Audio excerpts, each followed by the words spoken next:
Good evening. Thank you, Rabbi Kraft, for your kind introduction. A special thank you. Please tell me I'll call back later. I'm not available right now. A special thank you to Rabbi Kiva Rottenberg as well for inviting me to share with you this evening, and to Gateways for co-sponsoring this evening. The topic you've asked me to speak about is the anatomy of hatred.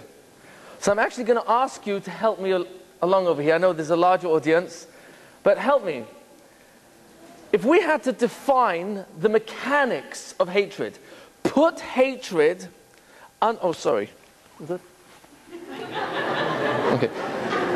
If we were to put hatred under the microscope and identify what is the molecular structure, what are the parts, the mechanics that equals hatred? Is this just an emotion, a feeling? Or is there a formula that I really have to play out? There are parts that when you add this ingredient and this ingredient will equal this result that we call hatred. And thereby hopefully get a grip on what is it that triggers the hatred in my heart, and how can I take control of it if I really want to? How can I learn to not live with hatred in my heart? So I'm going to ask for your help. What might be the makor, the genesis, the starting point? Where does hatred really begin? What is the cause of hatred? Any suggestions? Low self-esteem. Anger, low self-esteem. Jealousy. Excellent. Anything else? Fear. So there are a number of ingredients that we're mentioning over here. Let's try and figure this out together. Why is jealousy something that will feed into hatred? Why? Let's figure this out. What is jealousy? Am I happy with what I have if I'm jealous of what you have in terms of your intelligence, or your good looks, or the shape of your body, or your beautiful husband, wife, children? If I'm jealous of you, then what's missing for me? For those still awake. What am I missing? I'm missing out on happiness. I don't have what you have. So there's something in that statement that says, I should have what you have. Does that make sense? But is that accurate? Is that logical? Should I have what you have? Is it possible that if I had your spouse, I thought it was difficult until now. Oh no! I have a friend who lost 3 wives, and he went on the anniversary of the passing of his 3rd wife to the graveyard, where a close friend of him came along, and he said, you know, here's buried my 1st wife. He said, oh, I'm really sorry. What did she die of? She died of poisonous mushrooms. Oh, I'm sorry to hear that. Whoa. And buried next to her is my 2nd wife. Whoa, what did she die of? She also died of poisonous mushrooms. Oh, I guess the 3rd wife also died of poison? No, she died of strangulation. Strangulation? How did that happen? She refused to take the poisonous mushrooms. Just joking, just joking. Is it possible that when I think I would be so much happier if I had that person's spouse, or if I had children like your children, oh, I'd be so much happier. But is it possible that it's a totally different combination? That married to that person would bring out a completely different part of me, personality in me, and that maybe it's not really a right fit? So is it possible that jealousy, which feeds into hatred, I'm upset that I don't have what you have, and then I become jealous and maybe even hate you for your intelligence, your superior looks?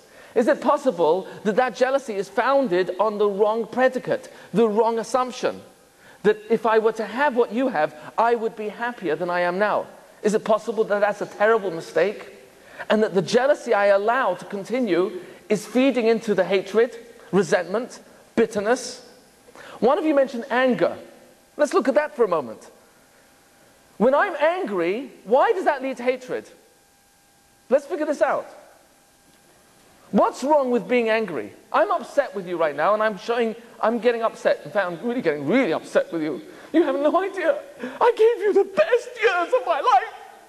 Now, and I start accusing you, or I compare you. You're just like your mother. No, sorry, not you personally. I'm sorry, I didn't mean to wake you up. Sorry. So, and I start comparing you to other people. When I show anger towards another person, and that feeds into my hatred, what is the problem with the anger? Why is that a mistake on my part? See, what is anger? What does anger say? It's very similar to jealousy. Anger says, life is going the way I want it to? No. Is my health, wealth going the way I want it to? No. My mother-in-law, sorry, just swallowing. My mother-in-law, is she behaving the way I want her to? No.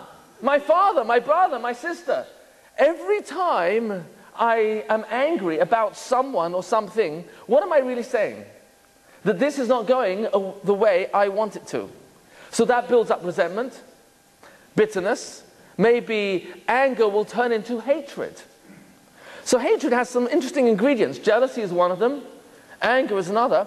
When I'm hateful, what will it do about the way I speak about you if I hate you? And someone mentions your name. Will I say kind words, or am I much more likely to speak derogatory words? Bad mouth, lashon hara. So if we start to look at this, hatred contains many areas which are feeding into the hatred. Low self-esteem. Why should low self-esteem feed into hatred? What's the logic? Any suggestions? Someone mentioned low self-esteem. Why does low self-esteem, why is it one of the ingredients that feeds, perpetuates, keeps the hatred growing? If a person is very happy with themselves and someone else is different to them, hurts their feelings, but they've got a strong self-esteem, are they going to carry it with them? Or if it really bothers them, they'll communicate with that person. Why did you say that about me? I'm curious to understand. Why did you hurt my feelings when you claimed that I said or did such and such? So low self-esteem is much more likely to feed into feelings of resentment, bitterness, hatred. Where does hatred start? Is it an emotion? Where does it begin? Is it a physical action? Is it possible that even violence is the result of hatred? How about wars? Domestic violence, God forbid, in a home. Is that possible that it starts with hatred? But what's the starting point of hatred? Where does that begin? There are three parts to a human being. The way we speak, the way we act, the way we think. Which one of those would you say feeds the most into hatred? The way we think. Thinking is the key. Controlled thinking is what we're really talking about tonight. You know, the Maimonides, he has an entire section called the laws of thinking. It's not usually translated that way. Hilchot de'ot, the laws of thinking. How I should fashion, shape my mind, my attitude. What thoughts I should have, what thoughts I should not have. And one of the mitzvot, one of the instructions listed in the laws of thinking is how to control hatred. How to control love. Love starts in my mind. Hatred really begins over here. The feelings of hatred I have towards you are the result of what I say in my mind about you. If I hate my spouse, I hate my mother, I hate my children, God forbid, I hate my spouse, I hate life. I have to think thoughts that feed into what we call hatred. What type of thoughts do I have to think? Negative thoughts. We're getting a little bit closer now. Hatred is any negative thought that is not controlled, has the seed of hatred in it. Any negative thinking has the seed of hatred in it. Could I hate myself? Have you ever met someone who hates themselves? And they put themselves down? Even when they do something right, they still put themselves down. Low self-esteem. Self-hate comes from where? Is it body language alone? Or is it what I say about myself in my mind? I'm stupid. I can't. I'm not successful. I'm not in control of my mouth. I'm not in control of my body. I'm not in control of chocolate. Why are you laughing? No, I just recovered from chocolate rehab. I was there till last night. I was 3 months in chocolate rehab. And did I tell you this last time? No? Chocolate rehab is a very interesting place. I was there for 3 months, and there was a gentleman in the corner there meditating the whole time I was there. And when they released me last night, I had to find out before I left, what was he saying? He was meditating the whole time.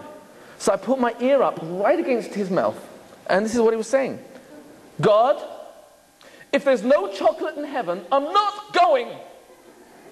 So you meet a lot of interesting people in chocolate rehab. Just as they released me, I had to fill in a form that demonstrates that I was, completely recovered. So the first question they asked me was my definition for ecstasy. So I said, that's easy. My definition of ecstasy is I just finished a whole box of chocolates. And I peel off the bottom layer, and it reveals another layer. He said, get back inside.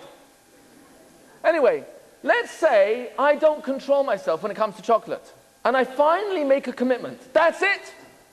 I'm not having more than 1 chocolate box a day. Let's just imagine I control myself. How do we feel about ourselves when we're in control? How do we feel? We feel really good. How do we feel if I had an opportunity to hurt someone with words and I controlled myself? Not out of fear, but out of self-control. How do we feel about ourselves? Do we feel like, oh, what an opportunity I missed. I could have badmouthed this person so much. Oh, that's terrible. Or do I feel really good that I took control of myself? How do we feel when we say no to an extra cookie, an extra piece of cake? How do we feel about ourselves when we push ourselves? I'm going to exercise. I'm going to learn a little bit more and feed my mind. We feel in control of our lives. Hatred, anger, jealousy is all about being out of control over here in my mind, where I let my thoughts control me instead of me control my thoughts. How can I do that? Let's try and understand this a little deeper. What's the downside of my hatred towards you? Let's figure this out. Is a jealous person a happy person? When I have hatred and resentment in my heart, am I happy? Of course not. If I'm bitter and I'm holding grudges against you for a long time, weeks, months, years, decades, am I a happy person? If I'm unhappy in this marriage, what thoughts do I have to have about my spouse? I have to think what it is I don't like about you. And the longer the list, the more I will resent, feel bitter, hate. A happy marriage is the exact opposite. The more I think thoughts about what I like about you, what I appreciate about you, what qualities are in your personality, the more I think positive, the good things in your life, the more I will feel love towards you. So hatred is a choice. It's not what you do to me that makes me hate me. It's what I do inside of my mind in response to what you say, do, and think. Let me ask you a question.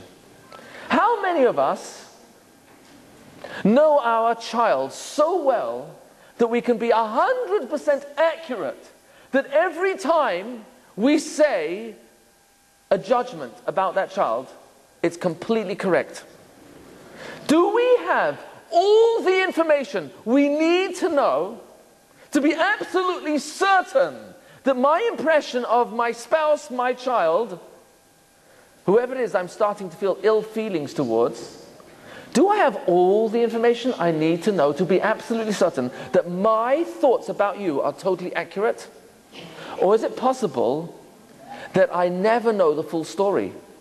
Could we raise our own child in our home and not realize till they're 13, 14, 15, 16 years old, almost 2 decades, what this child went through in first grade, second grade, third grade, how they didn't get along with a certain teacher, or how they were failing a subject and they were struggling but they wanted to do well but found it very hard?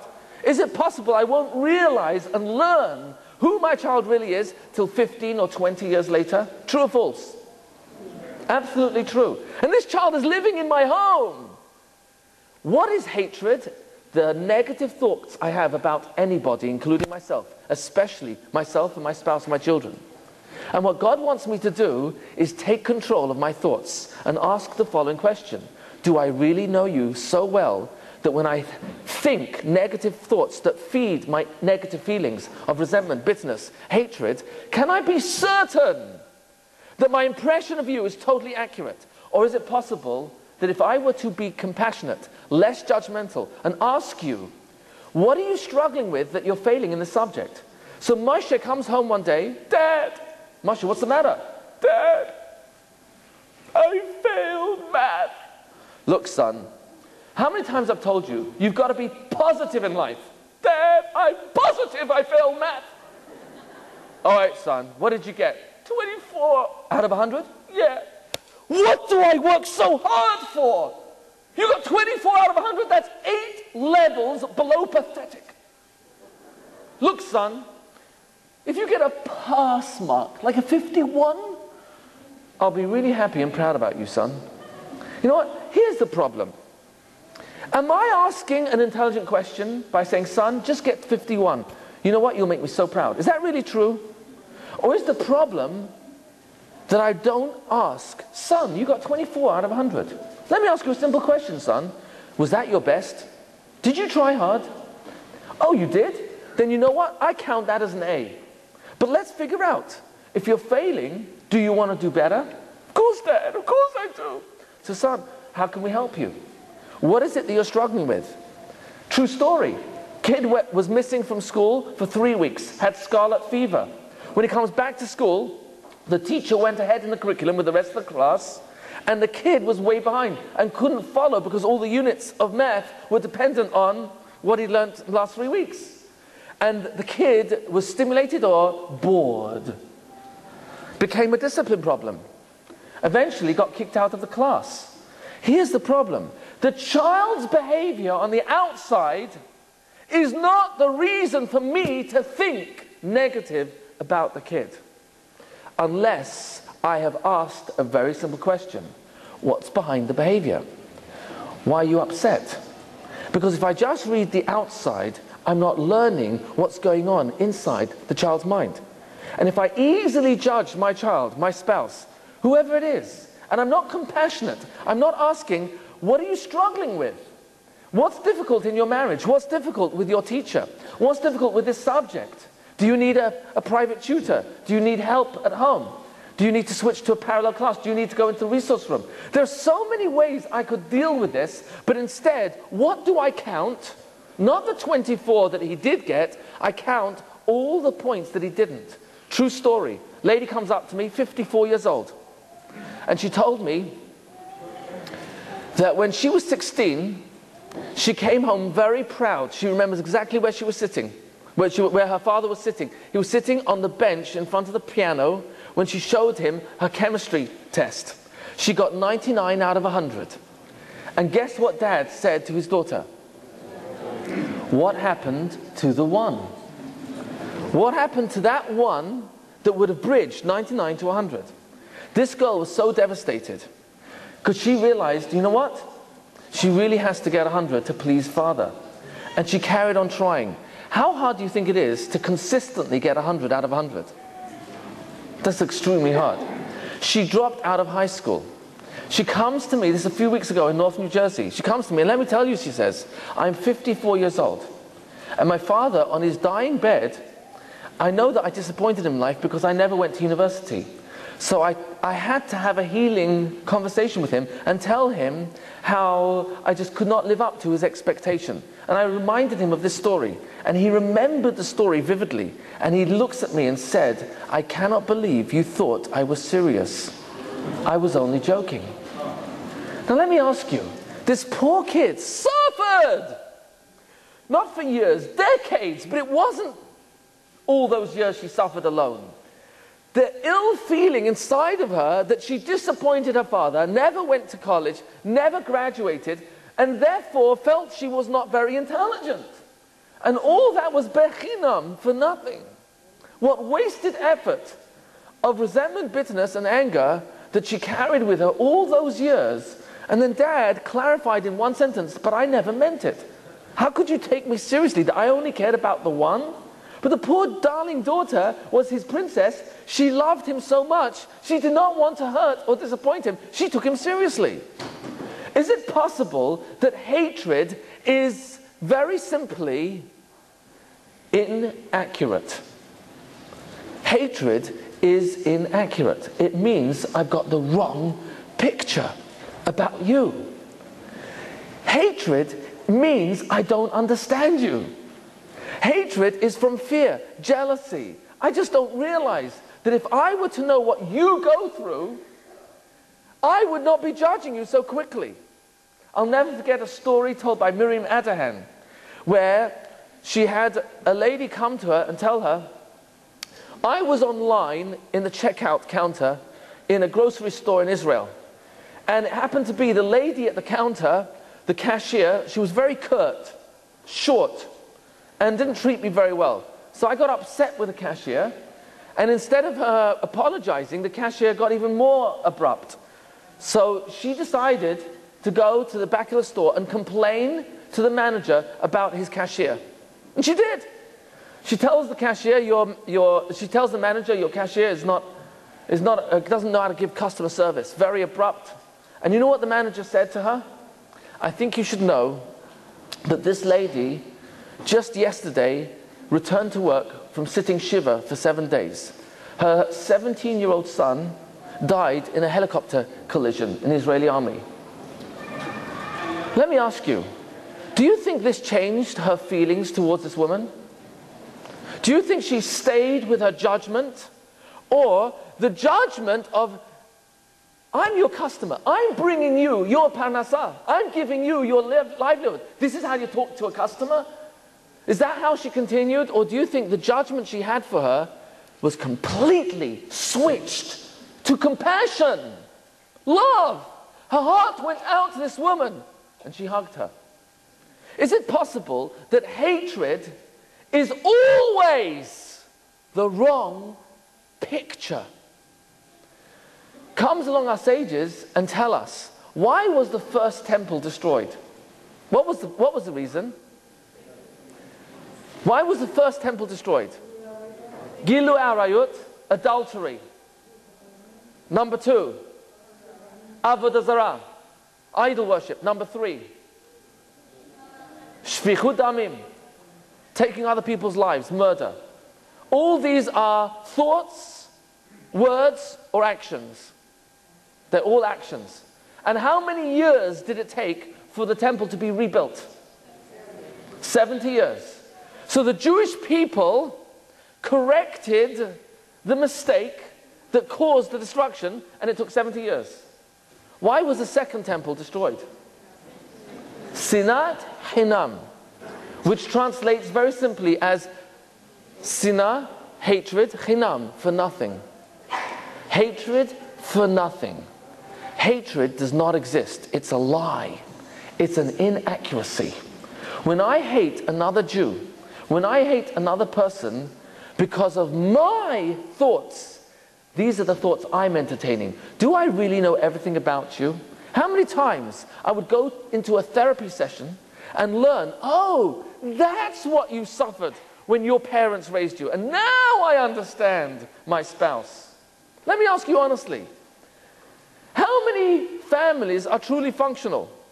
Someone once asked me, what's your definition for a dysfunctional family? That's easy. The definition of a dysfunctional family is any family with more than one member.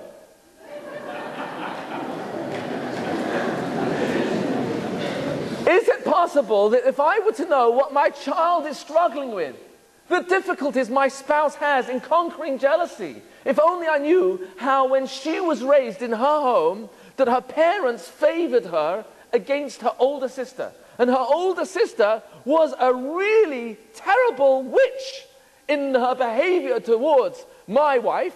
Had I only known how much my spouse tried so hard to endear her parents to her, and yet the parents still favored the other daughter, who was a witch to her younger sister.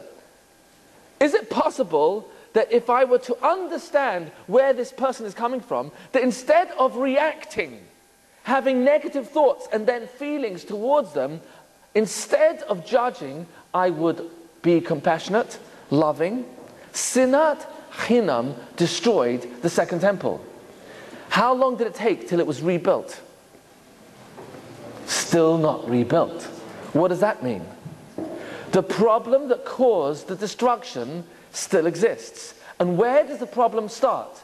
In what I say in my mind about me, about you, about my child, about my spouse, about the community, about my neighbors, about my mother, my father, my brother, my sister, my friends, my co-workers, my boss.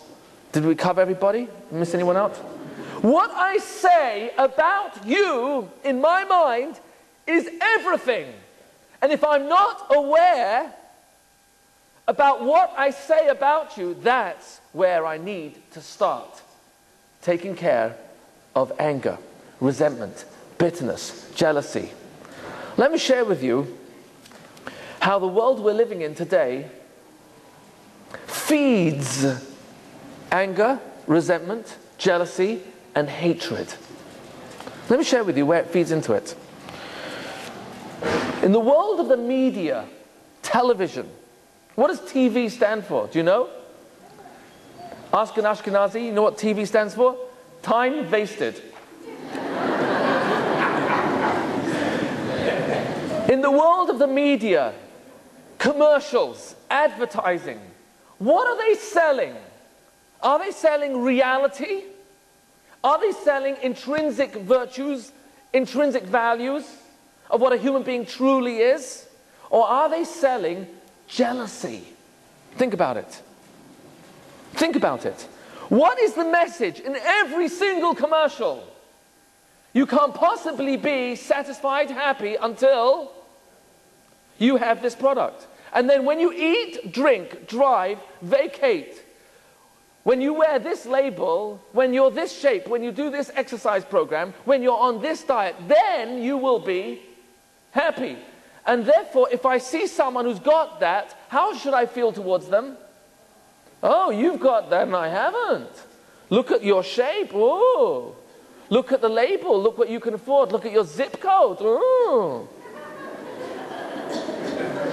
The media literally plays into my mind that is constantly bombarding me again and again and again. Think, not positive, but think what you don't have. Think what others have in comparison to you. And they are training me to think negatively about what I do have. This is not good enough. I'll give you an example. A few months ago, this cell phone here starts vibrating. And I get a text message, and it says the following: for only $5 a month, we'll call you every hour on the hour, so that people around you think you've got friends. How do they get my number? No, don't go there, don't go there. What's the assumption in this commercial? What's the assumption? I don't have friends. What's the solution to my problem? Be such a nincompoop that I go out and pay $5 a month for a computer. Oh, excuse me, there's a friend. Ooh, a click, another friend. You know, what's going in through my brain when I pick up the phone on the hour and a computer talks to me and there's no one there and you think I've got friends? What's going on in my brain? What am I saying to myself? Am I saying this is wonderful, at last I've got friends, or am I fooling myself? Am I at least where I was before I fell into this trap, or am I much worse off? How am I worse off? How? Besides the $5 a month, how am I worse off? Because every time I pick up this phone and there's no one there, what am I actually saying to myself? I have no friends. So what is the message I am repeating and reinforcing every time I pick up the phone? I'm repeating and reinforcing the very problem that I'm paying $5 a month to fix. You hear the problem? The world of the media wants me to believe that if I had your shape, your money, your looks. If I were to afford a car like you, then I would be happy. And therefore, how should I feel about what I've got now? Positive or negative? I should feel negatively, think negatively about who I am and what I've got. It's worse than that. Let me share with you. In the educational system, I want to share how deep-rooted hatred, resentment, bitterness is built up in a child over hours, days, weeks, months, years, into 1.5 to 2 decades, where the message is repeated again and again and again. And what's the message? Not to be happy with me. Listen carefully. In every single classroom you ever attended, in elementary, secondary school, high school, was there at least one straight-A student? True or false? What's going through the minds of every other kid in their minds? What are they saying? Who will be a candidate for success in life? Who? Out of all the kids in the class? The straight-A student. Here's the problem. Is it possible that many of the other students are really struggling to do well? True or false? Would you say at least 20, perhaps 30 or 40% of the class is really trying to do well? True or false? And yet, if I'm not a straight-A student, what's going on in my mind and what is the policy? Not this is written anywhere, but what's the mindset of the teachers and the school? Not that this is not overt, it's not spelt out. But who is the real candidate for success in life? The straight-A student. Here's the problem. In real life, and I'll define real life, marriage. In real life, I have a friend who told me his wife is mamash an angel, really an angel. And my friend said back to him, "You're so lucky, mine's still alive." Just joking, just joking, just joking. I'll get the husbands in a minute, don't worry. So, in real life, what's real life marriage? In real life, raising children. In real life, workplace, getting along with other people in the workplace, earning a living. In real life, what counts the most? How brilliant the mind is, which universities this kid went to, what grades he got, what his report card said, or how he got along with other people, how he respects other people, how he controls anger, jealousy, resentment, bitterness, hatred, and turns it into sensitivity, respect, appreciation, gratitude, understanding, empathy, sensitivity, love. Ooh, long list. Ladies and gentlemen, I ask you, in this room there are about, Rabbi Croft, how many people approximately? About, how many? 400? It's about 400 people. And the average age is about 25. Is that right, ladies? About 25? About 25, okay. So what's 400 times 25? Someone do the math for me quickly? We can take a vote if you prefer. What's 400 times 25? 420 times 25 is 10,000. In this room, in this Bet HaKnesset, represented here is 10,000 years of a cumulative life experience. Do you know that? In this room, there is 2 times the amount of human history in this room alone. You have 10,000 years of a cumulative life experience. Ladies and gentlemen, I ask you the following question. In marriage and raising children, in the workplace, what will count the most? How similar you are to your spouse, to your kids, to the coworker, to your boss, and less different? Is that what's going to count the most?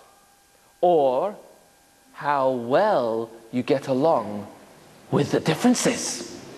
How you respond to the differences? Ladies and gentlemen, how many people vote that life and happiness in life, shalom, peace in life, removing hatred in life, resentment, bitterness in life, is all about being the same as each other, less different and more the same?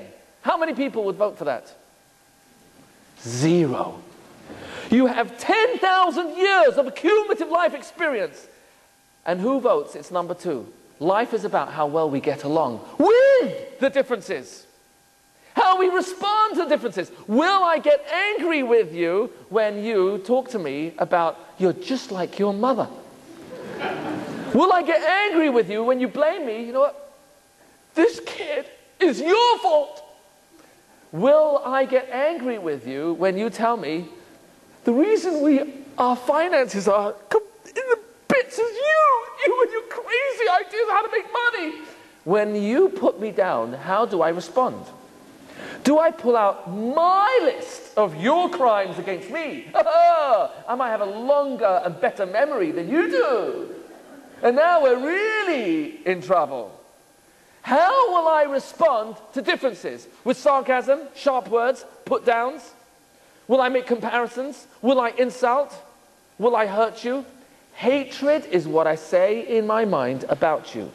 Will I be compassionate, loving? Will I be respectful? Will I be patient? Hatred is a choice.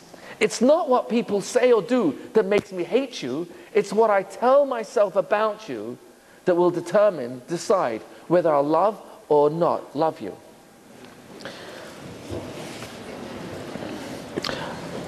Talking about perfect spouses, I actually met the perfect husband last week.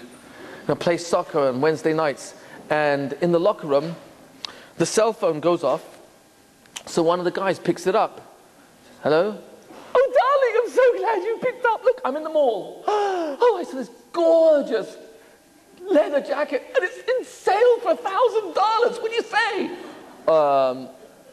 Get it. Oh, darling, thank you so much. Listen, before we hang up, I was on the way to the mall, and I passed the Mercedes dealership. Oh my gosh, the new CLR 5000. It's on sale for $65,000. What do you say? Is it fully loaded? Yes. Okay, get it. Oh, darling, don't put the phone down. You remember that house we fell in love with, and they pulled it off the market? It's back on the market, and it's been reduced to 1.3 million. What do you say? Make them an offer for 1.2. Oh, darling, thanks, bye. Bye. Now, how do you think we feel when we see a husband who is so generous? Everything, she gets everything she asks for. Do you know what he says to us? Whose cell phone is this? There's no perfect husband. There's no perfect spouse. They don't exist. The only thing that exists is what I say about my life, my wife, my finances. Where is God in this equation? Is life all about getting a better deal than someone else? I hope I have a better family than you, a happier family, a more healthy family. Is life really about me getting ahead? Or is life about pluses and minuses? And when there are pluses, health is good, wealth is good, spouse is good, house is good, children are good, I'm grateful. And when it's not so good, I'm going to be grateful anyway. I'm going to be loving, respectful, trusting, giving, generous, understanding. We know the answer. Life is about how we handle the differences. And hatred is always chinam, for nothing. Hatred has no place. There's a couple of exceptions in the Torah where someone has gone so far that I have a mitzvah to hate that person. But there's very unusual circumstances. A missionary, for example. A person has a mitzvah to wipe out the nation of Amalek. But besides these exceptions, where they have a track record of providing extreme negativity to pull people away from Torah, people away from reality, outside of that, God wants me to know that hatred is a choice of what I say about myself and others that's negative. And He wants me to know that it's always inaccurate. In the same section of the Torah, chapter 19 of Leviticus, Vayikra, the Torah tells me one pasuk away from each other. Lo tisna et achicha bilvavecha. Don't hate your brother in your heart. Oh, in your heart. in your thoughts, in your emotions. One verse later, I'm told, Ve'ahavta l'reacha kamocha. Love others like you love yourself. What happens if I don't love myself? How much do I have to love you? If I hate myself, how much do I have to love you now? What happens if I'm suicidal? How much do I have to love you now?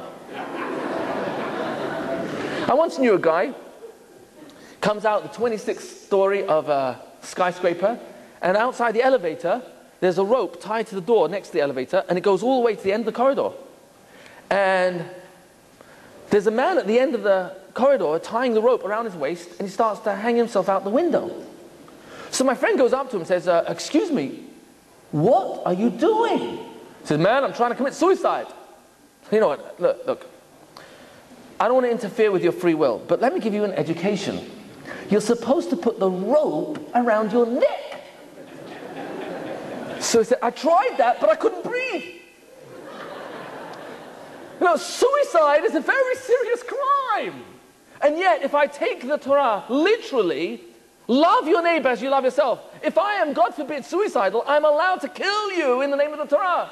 I'll arrive in Beit Din the next morning in the court of law, and they say, why did you kill your neighbor? He says, well, I love him like I love myself, and I'm suicidal.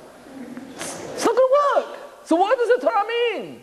Oh, what do I have to do in order to love you? Love me. And to love me, what do I have to do in my mind? I have to notice the good in me. I have to practice saying, I love me because, and look for the virtues, the qualities. Be compassionate with myself, loving to myself, to help me more able to love you. Now here's a question. You hate someone who really hurt your feelings. And you open up Leviticus chapter 19, verse 17 and 18, and it says there, don't hate other people. Oh, okay, I have to stop hating you. That's not easy. Read the next verse, love them like you love yourself. Oh, please, God, do me a favor. Could you put don't hate somewhere in Genesis and put love that person that you hate somewhere in Deuteronomy and Devarim and give me some time to heal? How can you put one verse right next to the other? You hear the problem? God tells me, don't hate, and the next verse tells me to love the person. But give me some time to stop hating this person. How does God expect me to just switch from hatred to love? Look at the words in between the two verses. If I see someone or thinks someone said or did something wrong to me, what am I supposed to do? What mitzvah do I have? The mitzvah of tochacha. Tochacha, the Christians butchered this word. They claim their translation of the word tochacha is reprove, rebuke, reprimand. It doesn't mean any of those words. Tochacha means clarify. Rambam, Maimonides says, if someone hurts me, what should I say to that person? My friend, in a gentle voice, soft voice, my friend, why did you hurt me? Ask him. Now, why am I asking him? What's the assumption if I'm asking my friend why he hurt me? Why don't I just say, you are such a... I can't stand your guts! You hurt my feelings! Now, of course, I'm just joking. Of course, I don't mean this seriously, and I don't practice like this at all with anybody. How is it that I assume my thoughts about you are correct? Comes along Torah and tells me, I have to ask you, why did you hurt me? Why am I putting in a question? Why can't I just accuse you? Why? What opportunity am I giving you if I ask the child, why were you so rude? Why were you so upset? Why did you have a tantrum? I give them a chance to explain themselves. What vote of confidence, what level of trust am I demonstrating when I say to my child, to my spouse, you must be hurting. Help me to understand, what did I say or do that is hurting you so badly? When we ask a question, how is it that you're saying this about me, accusing me, comparing me? Is it possible that, number one, they're getting a chance to explain themselves? Number two, possibly apologize. Number three, justify There's so many other possibilities they might come up with. But if I accuse you, if I just say outright, you know what, you are so pathetic. That is ridiculous. I work so hard, and this is what you do in school? Instead of asking, are you struggling? Are you having a hard time with a teacher? True story. A kid on the first day of school. I have a friend who told me this. First day of school, his teacher laughed at a joke that a friend said in teasing him. And because the teacher laughed at that joke, this boy shut down the whole year. Wouldn't learn from that teacher. Another true story. I have a neighbor who told me he was a child born in Germany right after the war. Came to America, and in first grade, the first week in school, he was told to translate the words. So he's reading the words in Hebrew, Vayomer Hashem el Moshe lemor, and God said to Moses saying, and he translates it into English. That's the language his parents spoke at home. But because he came from Germany, he mixed in two German words. And it sounded so funny that the teacher burst out laughing. And that boy said to me, he shut down. He's today in his 50s. Said he never learnt again. Never learnt. Only recently, he went to a Rabbi Schlesinger in Monsey, and he's turned back onto learning. You see, is it possible that if I were to try to understand my kid, instead of, what's the matter with you? You've got a brain, why don't you apply yourself? Is that a fair question? Or should I really be asking, you know what? You have such a good mind. If you're not learning well, there must be a reason. What is it that is hurting you, or that you don't like about the learning? Or is it the class? Is it your friends? Tochacha means clarify, ask. Why did you say this? Not as an accusation. Look how God deals with Adam, the first man. When Adam ate from the tree, did God scream at Adam, you ate from the tree, I told you not to eat from it? Did he scream at him? No. What did God say to Adam? Adam, did you eat from the tree that I asked you not to eat from? Now why didn't God just zap him? Why didn't he just wipe him off the face of the earth? Why did God ask him a question which God knew the answer to? What was the answer God was hoping Adam would give? I'm really sorry. I'm really sorry. I can't believe I did that. I'm so sorry. But what was his answer? Aisha, that woman! I'm sorry, then wake you up again. I'm sorry. I'm sorry.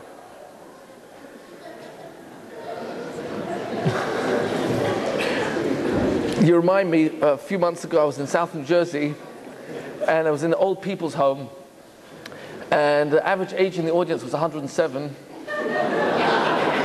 Actually, there was one lady there, she was 104 years old, and we asked her, what's special about your age? So she said, no peer pressure.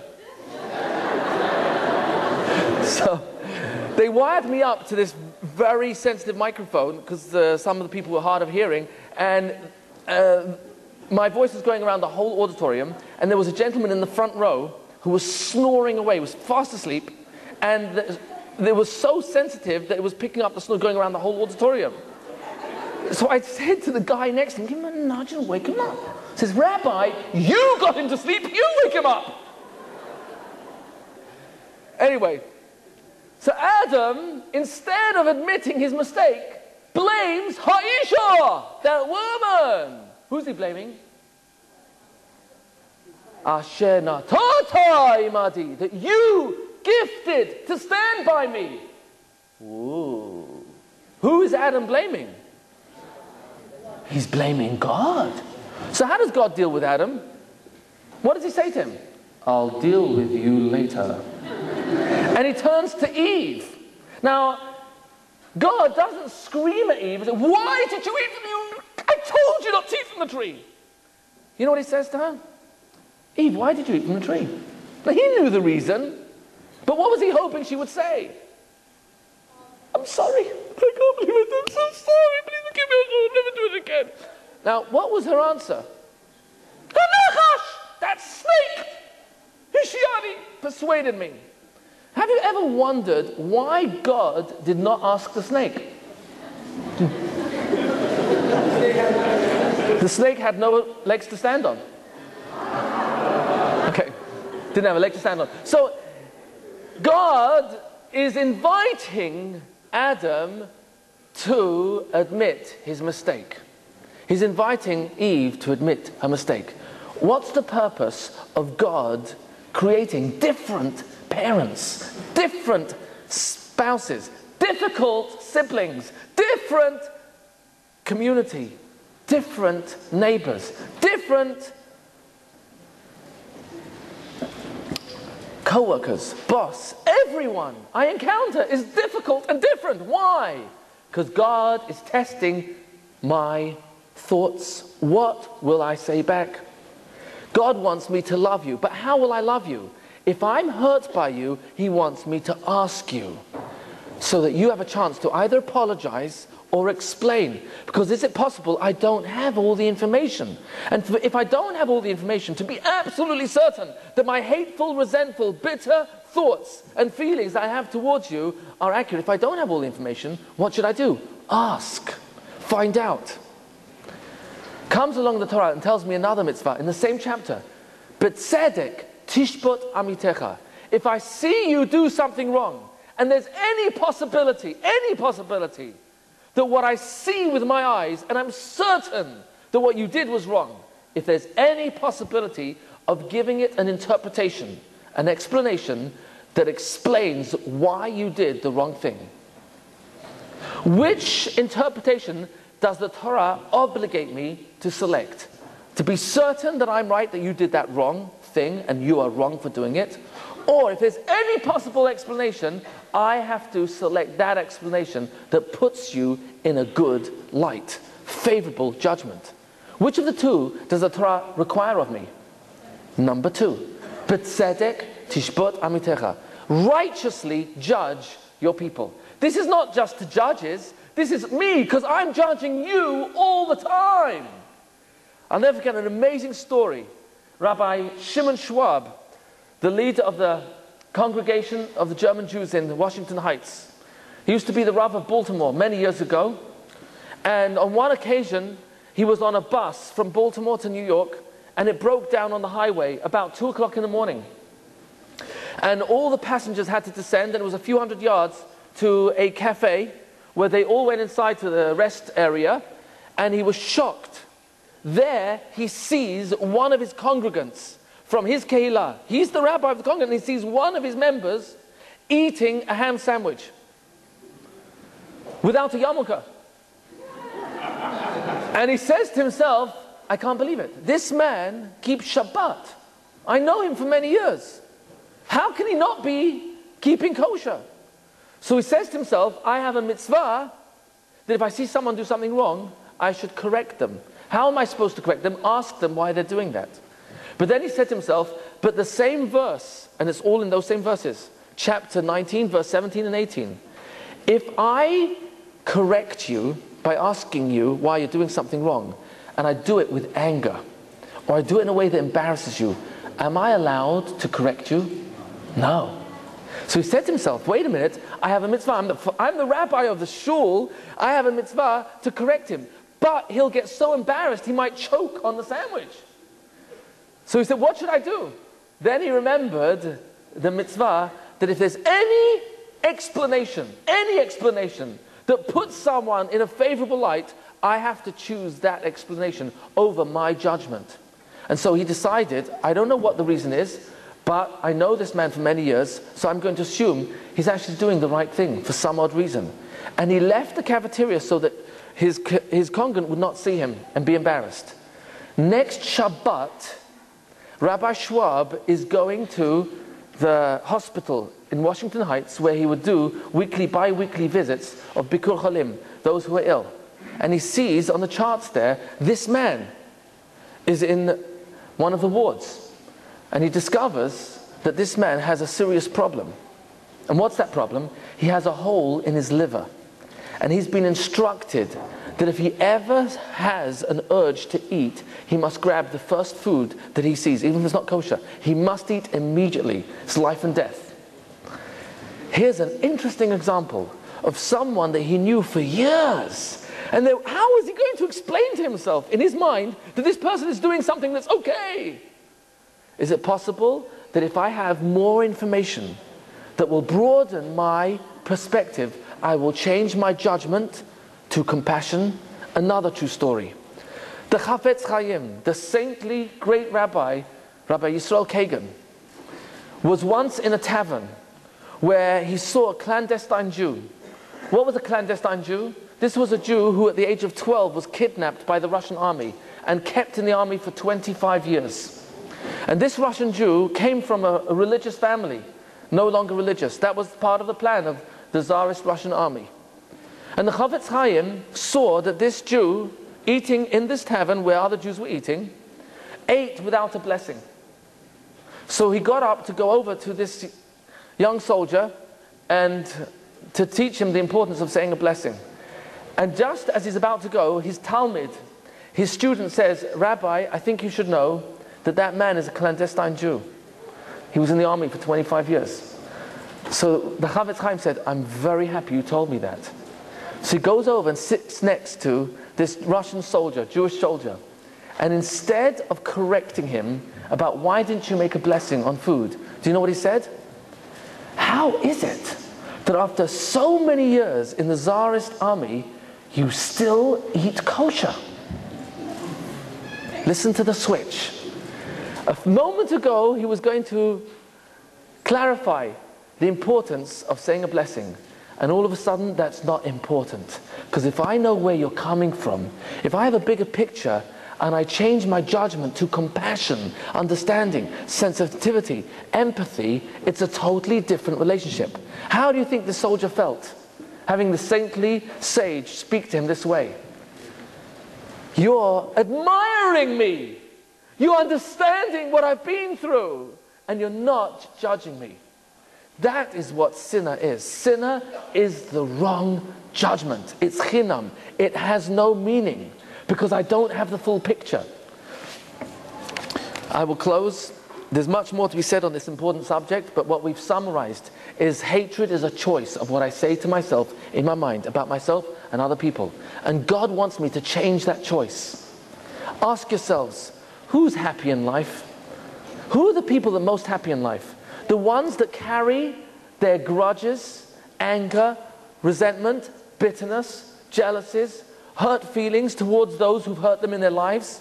Or the people who go to sleep at night and say that special tefillah, that special prayer, where I say, Hareni Mochel, behold, Ribbon Shel Olam, Master of the Universe, I forgive everyone who hurt me, whether it was money, whether it was words, whether it was actions.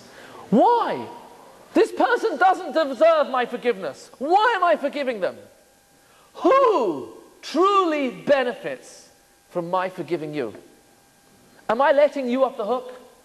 Or am I able to sleep at night and smile the next day and continue functioning? I'm not forgiving just to let you off the hook. That is a great benefit. But the true benefit is who I become. A more loving, accepting, less judgmental, happier person. I don't carry bitterness in my heart if I'm able to forgive.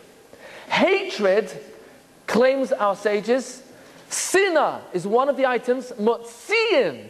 It removes Adam, a person, from this world. I can literally destroy my life with thoughts of anger, resentment, bitterness, and hatred. And God wants me to take control of the only person I'm capable of controlling.